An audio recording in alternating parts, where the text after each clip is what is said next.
सबसे पहले तो मैं स्किन टोन बनाने के लिए 6B और 12B पेंसिल का इस्तेमाल करूँगा। उसके बाद चाहिए मुझे एक ब्रश जो मैं ले लूँगा। उसके बाद चाहिए एक ब्लेंडिंग स्टम्प जो मेरे पास ये वाला ब्लेंडिंग स्टम्प है, इस ब्लेंडिंग स्टम्प का इस्तेमाल करूँगा। उसके बाद चाहिए एक इरेज़र जो मेरे पास ये वाला इरेज़र है। अगर आपके पास ये वाला इरेज़र अगर नहीं है तो कोई बात नहीं, आप रबर का भी इस्तेमाल कर सकते हैं। तो रबर को आप इस तरह से छोटा सा काट कर लीजिए। काट करने के बाद उसका इस्तेमाल करके भी आप साफ कर सकते हैं। उसके बाद चाहिए पाउडर जो मेरे पास 10B और HB पाउडर है।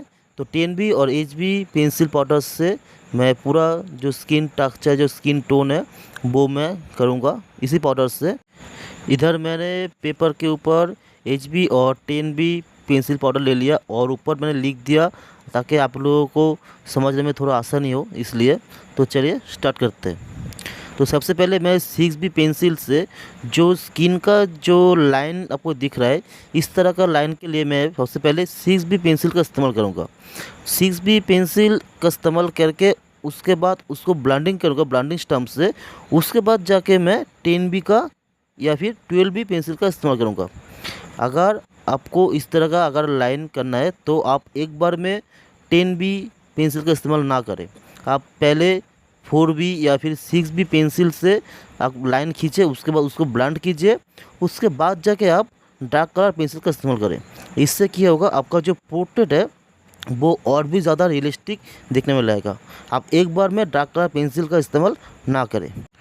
मेरा स्किन लाइन खींचने के बाद लास्ट में जाके मैं ब्लेंडिंग स्टम्प से धीरे धीरे उस लाइन को मैं ब्लेंड करूँगा ताकि पेंसिल का जो डार्क कलर है वो थोड़ा सा ब्लेंड हो जाए और देखने में और भी ज़्यादा रियलिस्टिक दिखने में लगे। ठीक है। उसके बाद जहाँ पर मुझे स्किन के अंदर थोड़ा सा और डार्क डॉट डॉट दिख रहा है, उधर मैं पेंसिल से मैं उधर डार्क जो डॉट डॉट दिख रहा है वो मैं दे दूँगा। अब मैं शेडिंग देने के लिए मैं पेंसिल पाउडर का इस्तेमाल करूँगा। तो पहले मैं HB पेंसिल का पाउडर लूँगा और वो मैं ब्लेंडिंग स्टम्प से लूँगा। मैं इधर ब्रश का इस्तेमाल नहीं करूँगा क्योंकि ब्रश से अगर आप कोई ओल्ड मैन की अगर आप कोई पोर्ट्रेट कर रहे हैं तो उनकी स्किन के अंदर बहुत छोटा छोटा डॉट रहता है। तो अगर मैं इधर ब्रश से पाउडर को ब्लेंड करूँगा तो वो डॉट मुझे नहीं दिखेगा, इसलिए मैं ब्लेंडिंग स्टम्प का इस्तेमाल कर रहा हूँ ताकि पेपर के अंदर जब आप ब्लेंडिंग स्टम्प से पेपर के अंदर ब्लेंड करेंगे तो आप देख सकेंगे कि पेपर के अंदर बहुत छोटा छोटा डॉट डॉट बन जाता है। तो वो मुझे डॉट डॉट चाहिए, तो इसलिए मैंने ब्लेंडिंग स्टम्प का इस्तेमाल कर रहा हूँ। उसके बाद जहाँ पर थोड़ा हाईलाइट है उधर मैं रबर से थोड़ा सा साफ कर दूँगा और ज़्यादा डिटेल्स के लिए पेंसिल का छोटा छोटा डॉट देके मैं पेंसिल का इस्तेमाल करूँगा ताकि मेरा जो स्किन टोन है वो और भी ज़्यादा रियलिस्टिक लगे। ओके। उसके बाद मैं ब्रश से थोड़ा हल्के हल्के से ब्लेंड कर दूंगा ताकि मैंने जहाँ पर इरेजर का इस्तेमाल किया वो ताकि थोड़ा ब्लेंड हो जाए और वो थोड़ा हॉट ना दिखे। ठीक है। तो इसलिए मैं थोड़ा थोड़ा से हल्के हल्के से मैं इरेजर से वो साफ कर दूंगा जहाँ पर मुझे स्किन के अंदर हाईलाइट दिख रहे हैं।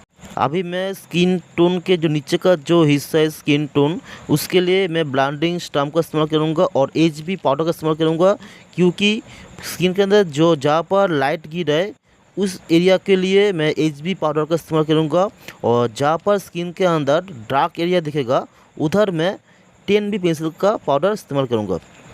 आप देख सकते हैं कि ब्लेंडिंग स्टम्प से अगर पेपर के ऊपर अगर आप ब्लेंड करेंगे तो आप देख सकेंगे कि पेपर के अंदर बहुत छोटा छोटा डॉट बन जाएगा और उसी डॉट के ऊपर मैं पेंसिल का इस्तेमाल करूँगा करके इस तरह का जो स्किन टोन आप दिख रहा है, जो जहाँ पर डॉट डॉट दिख रहा है, इस तरह का टेक्सचर बन जाएगा, बहुत इजीली बन जाएगा। अगर आप ब्लेंडिंग स्टम्प का इस्तेमाल करेंगे पेपर के ऊपर तो आप देख सकेंगे कि इस तरह का जो डॉट डॉट है वो यूं ही बन जा रहा है। आपका ज़्यादा आपको मेहनत करने की ज़रूरत नहीं पड़ेगा। आप बहुत ही इजी आप स्किन के अंदर जो डॉट डॉट है वो इजी आप बना सकेंगे। ठीक है। उसके बाद मैं इरेज़र का इस्तेमाल करूँगा के अंदर जहाँ पर मुझे हाईलाइट दिखेगा उस एरिया के लिए मैं इरेज़र का इस्तेमाल करूँगा। फिलहाल तो अभी मैं ब्लेंडिंग स्टम्प से और पेंसिल पाउडर से थोड़ा सा ब्लेंड कर ले रही हूँ और मुझे मार्क करना पड़ेगा कि कहाँ पर मुझे डार्क एरिया पड़ेगा और कहाँ पर मुझे हाईलाइट एरिया रखना है। उसके लिए मुझे मार्किंग करना पड़े और वो भी मैं ब्लेंडिंग स्टैम्प से करूँगा। अभी आप देख सकते हैं जो ब्लेंडिंग स्टैम्प से पेपर के ऊपर जो ब्लेंड किया मैंने, आप देख सकते हैं कि पेपर के ऊपर बहुत ही छोटा छोटा डॉट डॉट बन गया। ठीक है, अभी पेंसिल से फ़िलहाल तो मैं 6B पेंसिल का इस्तेमाल करूँ क्योंकि इधर थोड़ा सा लाइट एरिया है, तो इसके मैं 6B पेंसिल का इस्तेमाल करूँ और 4B पेंसिल का इस्तेमाल करूँगा। जो स्किन का जो डिटेलिंग है वो मैं धीरे धीरे मैं देता जाऊँगा। उसके बाद मैं इरेज़र का इस्तेमाल करके थोड़ा सा हाईलाइट भी मैं कर दूँगा।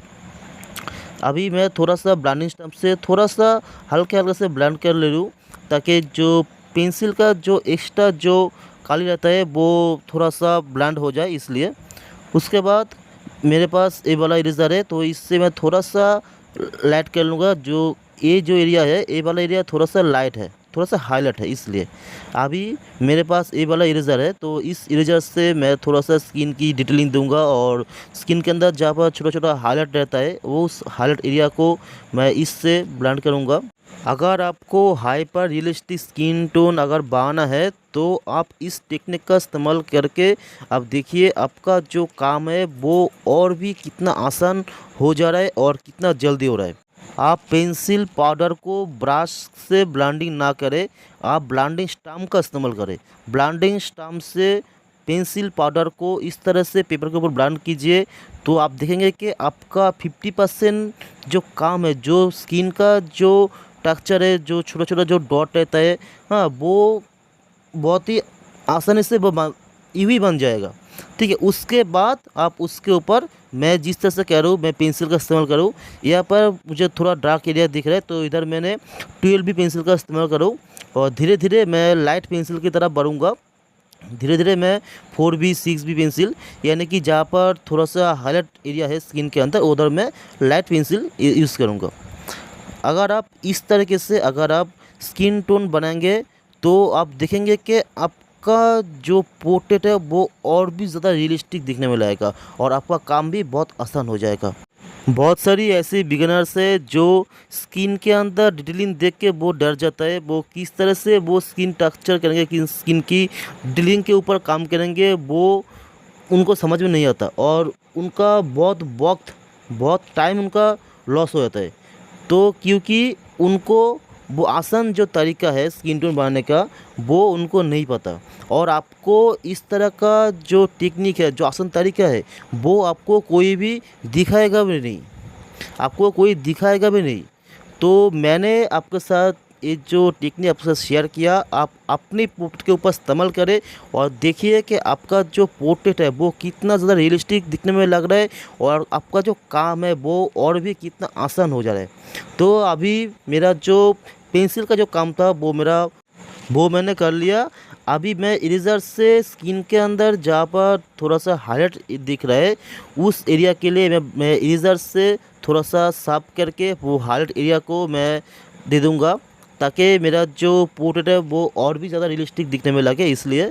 तो आप ये जो मैंने आपके साथ शेयर किया, एक बार आप अपने पोर्ट्रेट के ऊपर एक बार इस्तेमाल कीजिए, आप एक बार प्रैक्टिस तो कीजिए।